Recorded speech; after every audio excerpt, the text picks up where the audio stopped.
Hello and welcome to the very first round. We have a pretty bad hand, I think. But I'm gonna keep it. I'm always a greedy keeper. So my opponent also plays black. Annoying. We will not pay 2 life. We'll show him some of our colors, or at least our main colors.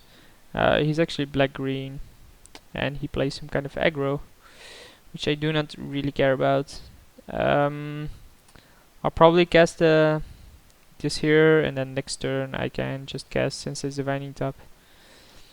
Tap it down, top to watch some things. Obviously I'm not gonna block here, I'm not an idiot. Why would I even consider blocking if you can just play land after that? Oh wow. Do I care? No, I do not. You can even Oblivion Ring it if you want.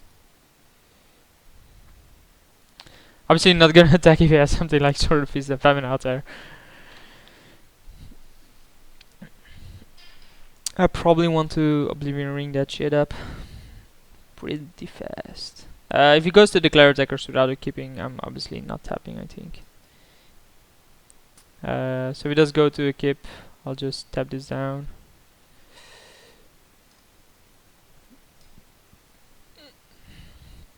The problem is that now I have to keep it tapped down for eternity.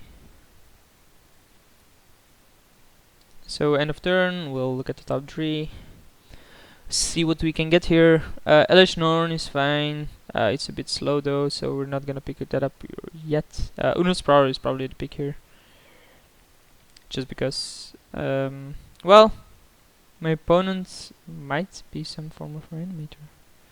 So Black Knight might just be better because it has first strike.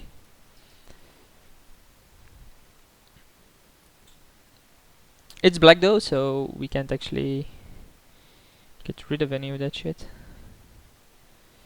We'll see if he goes to declare attackers. He does. We just tap it down again. Wow, another end step, so my opponent isn't gonna do a lot here. Gideon is pretty good,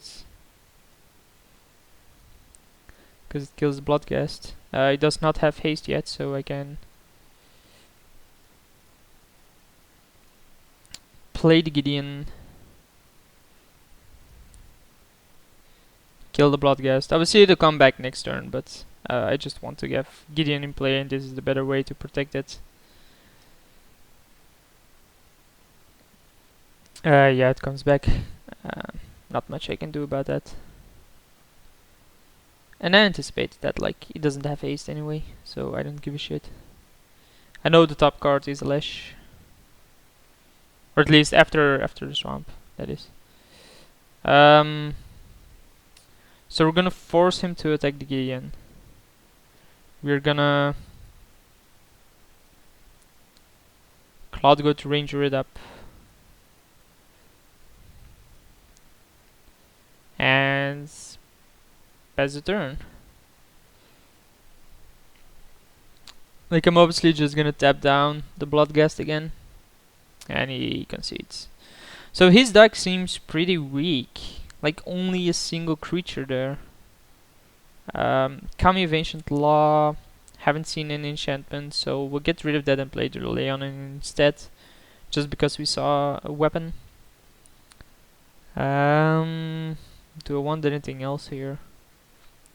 Sundering Titan is too slow. Pernicious Deed is fine, but I think we can easily win against him. Or it looks pretty easy to win against him.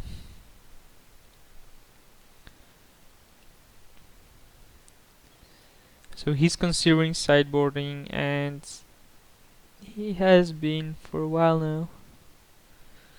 So all he did was play 2 cards. He played Bloodghast, a bunch of lands, and a sword. But that's it. Like, he didn't do anything else. He probably has Garruk, or at least one of the 2 or 3 we saw. Did it wheel or whatever. Stoneforge Mystic. So we're obviously gonna keep this. He mulliganed as well. We can duress turn 1, Stoneforge turn 2. Yeah, goodbye swords. I think we got this. Like, his hand was Llanowar Waste, Unburial Rites, Azorius Signet, Yoggoth's Will. We have Stoneforge Mystic into Sword Feast and Famine. Obviously I want to use the ability. Come on, dude. I don't want to see my own revealed cards. I don't give a shit. Llanowar Waste, Unburial Rites, Azorius Signet, Will. So he has Unburial Rites, Yoggoth's Will. Drew Adakar Wastes.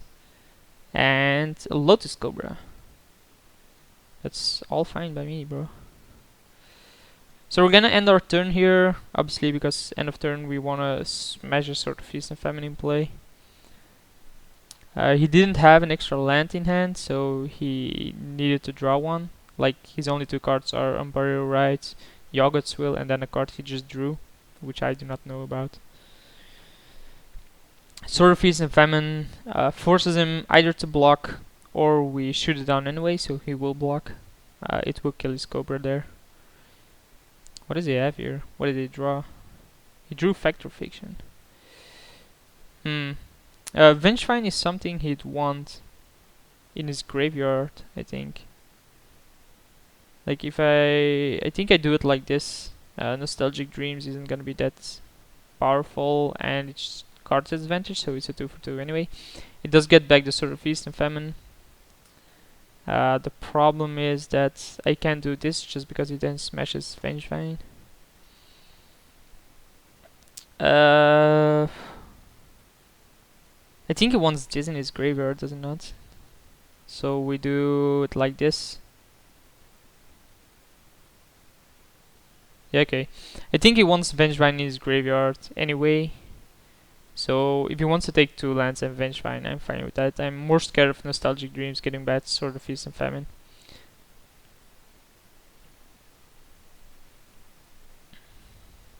Like, I'm not that scared of Vengevine just being there, and if I give him Nostalgic Dreams and 2 lands, he has Nostalgic Dreams and the land to discard it to get a sword back. And even Unburial Rites on Vengevine isn't gonna be that great. He did get the Vengevine and 2 lands.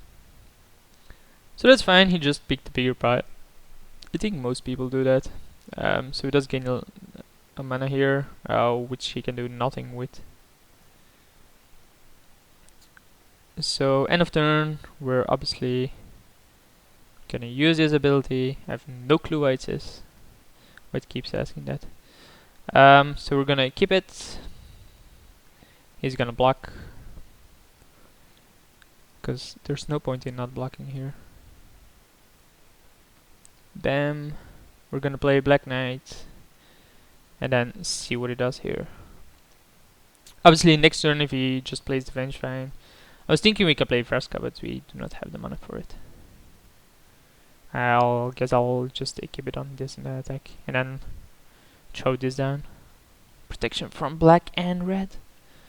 Come on, dude. This guy plays. I have no clue. Oh, the Arco Waste is there for Effective Fiction. Yeah, okay. As is the Signet, or at least for as far as I saw. Yeah, Vengevine isn't even gonna be that brutal here. Neither is Yoggoth's Will, because, you know, it's Yoggoth's Will. It's way too slow without something like a Lotus in your deck.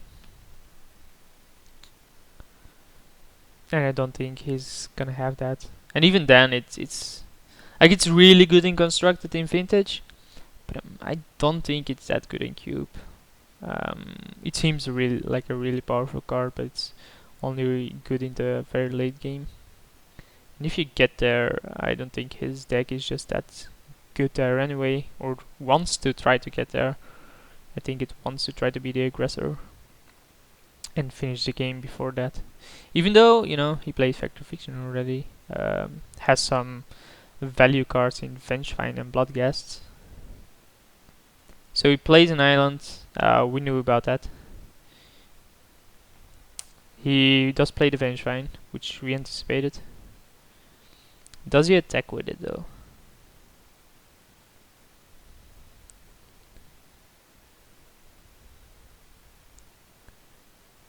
No, he does not. Or I don't think he does. Like, it would make no sense to do so. So we're gonna keep this on the Black Knight and then attack, just because it has first strike.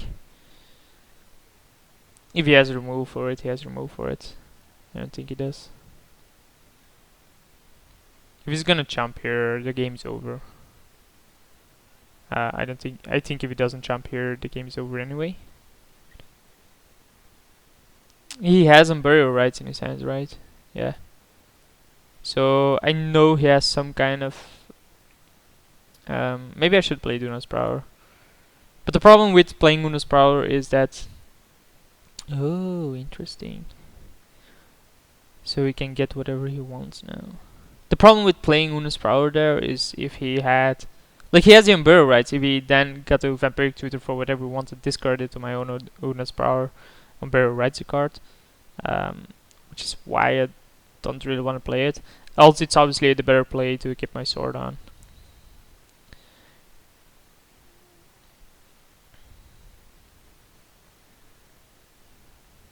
I hope I'll draw Greenland soon for Vraska.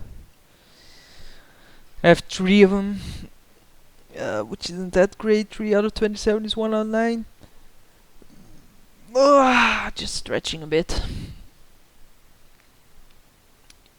So he casts Vampiric Tutor, but is thinking about it for a while, which usually means that your opponent either has 2 really good options or no good options. And I think it's the later. I think he has no good options here. That he has no clue what he can get with Vampiric Tutor that will get him out of this situation. He has no way to discard at this point. He has Yoggoth's Will and Burial Rights in hand. So any big creature he can get to reanimate with Burial Rights, he's gonna get it in his hand. Like, there's no way he can discard it at this point in the game. So that's not an option. The other option is some way to get rid of the Sword Feast and Famine, but even then he's still stuck with Burial Rights and Yoggoth's Will in his hand. So he got the Entomb, okay. That was obviously a pretty good one. He got Woodfall Primus, so it's gonna kill the Sword Feast and Famine.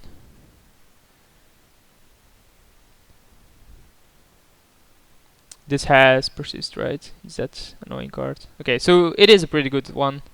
I have no clue why my opponent thought so long about that. And we draw that, which obviously is not what we want.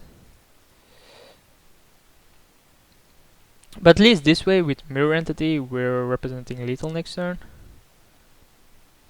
Like, he still has the flashback on Burial Rights on something, but his other option at this point is the Yoggoth's Will and whatever. But having 5/6/6s smashing your face next turn. He can obviously discard cards to this, but I don't think that's gonna be valuable. This exiles, no, it destroys, so it's not that good against Woodfall Primus.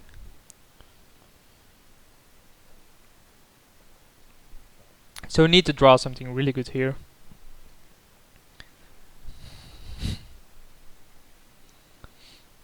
And I don't see what he could have drawn here.